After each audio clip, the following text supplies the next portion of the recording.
Hello, and welcome to this week's edition of Inside Today's Boardrooms, presented by Diligent Institute. I'm Lisa Edwards, and I'm your host for today's show. Today, I'm joined by George Paulin, partner at Meridian Compensation Partners. George, thanks for joining us. Thank you. Thank you. So we are so excited to have a compensation expert here today because you're talking to us about something a little bit near and dear to directors' hearts. So sometimes we talk about, theme trends in the boardroom. This time we're talking about director compensation itself. So I understand that you're doing some really interesting research on non-employee director compensation. So could you tell us, give us the lay of the land on the recent pay level trends in this area? Sure. Well, let me tell you a little bit about the research and what we're trying to determine here. I guess there's a lot of research on how much. A lot of it is general, sort of total numbers that don't break down into the pieces that are interesting. So we're sort of getting under the hood of this to try to figure out not just how much, but how the directors are being paid and why, and where this is going. The kind of background here, the really high level consideration is that when you look at the pay levels and the pay level trend, there's an aberration around COVID, but everybody, all the other reference points are similarly affected.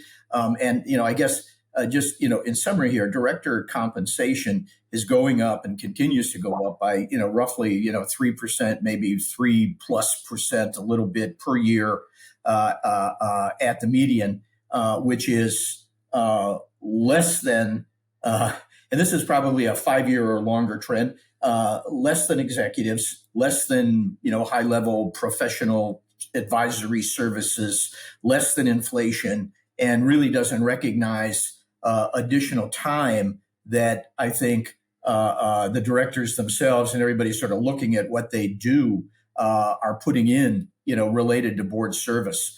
That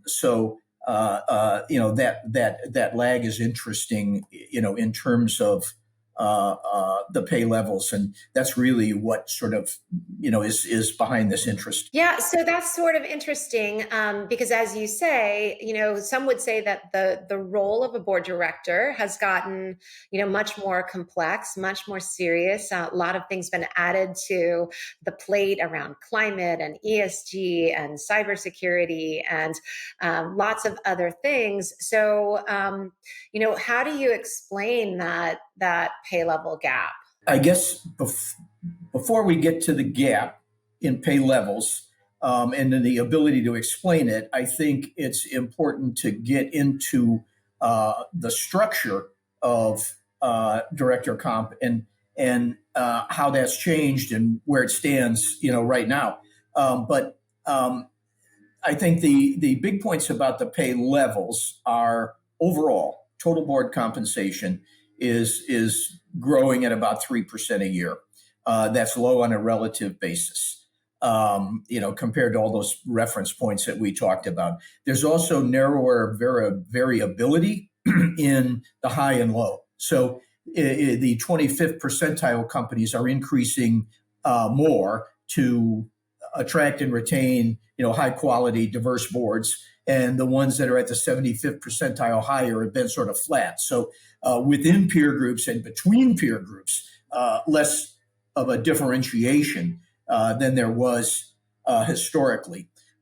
Most boards now are reviewing their director compensation on an annual basis, and often the trend is now that that they're making relatively small annual increases to avoid bigger increases that might be out of sync with movement in general employee compensation or with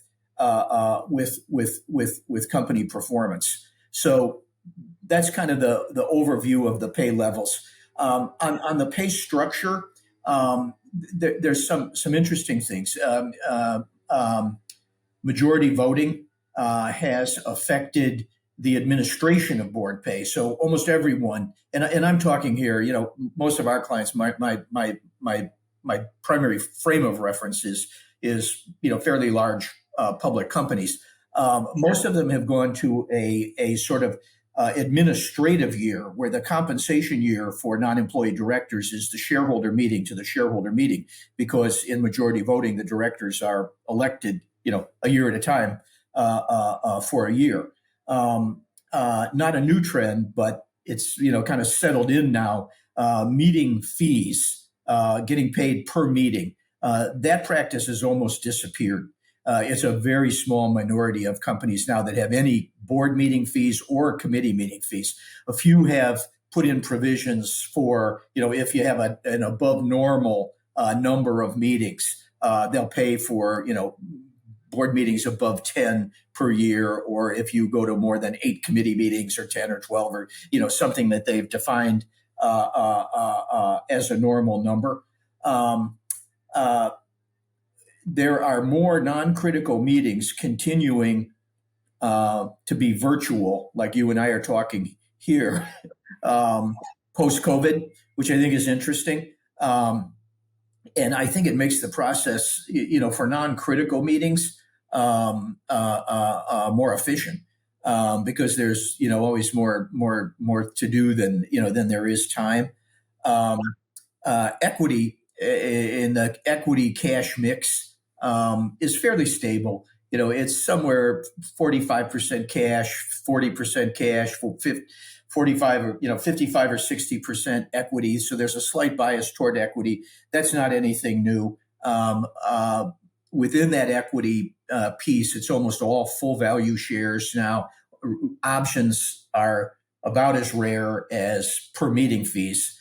They're just a minority practice. Why do you think that is, George? Generally, I think there's a view that options may bias, the view strategically toward, maximizing short-term price, that type of thing, that we don't want to be, part of the director compensation equation. So annual grants of full value shares with short vesting. A lot of companies grant just fully vested shares. There's no vesting at all, which is simple because you don't have, prorates at the end and accelerated vesting if there's a change in control, that type of thing. Most pay the equity in advance. So the equity gets granted at the shareholder meeting when you're elected to the board. So you get the equity compensation over, for the first year at the beginning of the year. So, there's still annual vesting, and a lot of these, it could be quarterly, could be at the end. But, it's sort of 1 year of part of the board compensation. So I think, current practice, seems to make sense. And generally, everybody's got stock ownership guidelines for the non-employee directors. Typically, it's 5 times the cash board retainer. Not the add-ons for leadership roles, that type of thing, which I want to talk about a little bit. Voluntary deferrals of both cash to stock, cash to cash. You can put it in the same funds as 401k, choices for, the employees, that type of thing, or, stock to stock. All of those are common, and they're popular with the directors.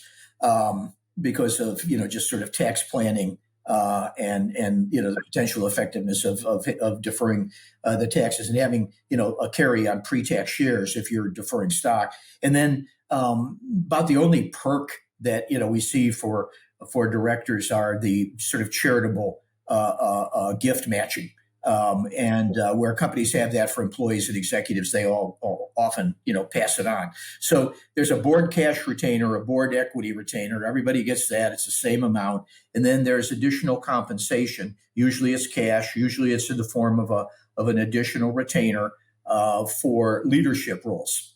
So, a lead director or a non-executive chair gets an additional retainer. The compensation for all the committee chairs, is paid, through an additional retainer, and usually that's cash. The interesting thing here on the structure that is affecting overall pay levels is compensation for committee service. So when you had per meeting fees, now we don't have that. And about half of the big companies, and my data here is really more from looking at this a peer group at a time, kind of client by client. But it's clear about half of the companies have put in retainers for committee members. All right. So in place of the committee fees, if you're on two committees, you'll get a retainer for both of those committees. If you're on three, you'll get a retainer for three committees. And that's become fairly prevalent, although I would say it's not yet majority practice. It's kind of right on the line. Most peer groups are somewhere in the, kind of 40, 50% with committee member retainers. The others just, kind of plan the committee assignments to, if you're on the audit committee that meets more, we'll match that with another committee that doesn't meet as often. So you try to get, not everybody on both the compensation committee and the audit committee where, generally you have the most activity. So that's, that's kind of the complicated part of this right now. And it's complicated by the increase in the workload on the board, and that workload increase sort of moving down, to the committees who act as the board's agent in these areas where there's a lot more activity, risk, that goes into the audit committee, human capital management that goes into the compensation committee, ESG that's often in the the governance and nominating committee. Yeah, I imagine that COVID was like a stake in the heart of the per meeting fee, because a lot of us were meeting multiple times a week, and that probably would have been untenable. Or you think about if there's an activist in the stock or there's a crisis, it just doesn't make any sense to look at it on a per meeting basis on that basis. Well, we're almost out of time, but I do have one quick question for you, just sort of lightning round. What is your prediction for the future? Do you have one or two things that a board member should, or a head of the compensation committee, the head of the board, looking at a structure, should think about for where compensation for the board is heading? I think the lag is related to the reference point, which is kind of what is the general employee population getting paid and how is that moving? So that's different from, executive compensation. And there's just, kind of a focus on general salary movement as a market reference point. There's no, it's pay for service. It's not pay for performance. And so, kind of what's happening here. And I think that, the main point, would be to, keep an eye on the compensation for leadership service, make sure the total compensation for everybody is right, versus the peer group. But the compensation for leadership service and the compensation for board service, I think, are the ways that you're going to be able to differentiate for individual contributions by directors. There's a sophisticated board evaluation process in place at most big, public companies. And I think the companies are using that to sort of identify, the main contributors, and moving them up into, kind of leadership roles, putting them on more committees, that type of thing. And so this is, kind of flowing through. So individual compensation has got to be looked at. And it's probably right now going up faster than kind of average total compensation. And I think that that will, that will continue. It's got to be monitored. Okay, well, we're going to wrap it there. Super interesting. Thank you so much, George, for sharing those findings. And if you have any questions, feel free to reach out to George or to Meridian Compensation Partners for more. We will be back next week with another installment of Inside Today's Boardrooms, and we'll see you then. Thanks, everyone.